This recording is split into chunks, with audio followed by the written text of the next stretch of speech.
ISR 9 news నేను రేవతి. గత వారం రోజులుగా డెంగ్యూ ఫీవర్తో ఆరోగ్యం బాగాలేకపోవడం వల్ల తాను ప్రజల మధ్యకు రాలేకపోతున్నానని అటవీ పర్యావరణ దేవాదాయ శాఖ మంత్రి శ్రీమతి కొండా సురేఖ ఆవేదన వ్యక్తం చేశారు. ప్రజలు తన పరిస్థితిని అర్థం చేసుకుంటారని ఆశిస్తున్నట్లు తెలిపారు. శ్రీమతి కొండా సురేఖ డెంగ్యూ ఫీవర్ నుండి త్వరగా కోలుకోవాలని దేవుణ్ణి ప్రార్థిస్తున్నామని 25వ division Congress party minority Abdul Sattar అన్నారు. అందరికీ నమస్కారం. గత వారం రోజులుగా నేను ప్రజల్లో కనపడకపోవడం, అసెంబ్లీకి రాకపోవడం, అందరూ కూడా ఎందుకు రావట్లేదని ఒక సందిగ్ధంలో ఉన్నారు.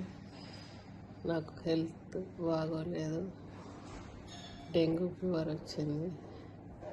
అందువల్ల నీరసంగా ఉంది, బయటకు రాలేక ఇంట్లోనే రెస్ట్ తీసుకుంటూ ఉన్నాను.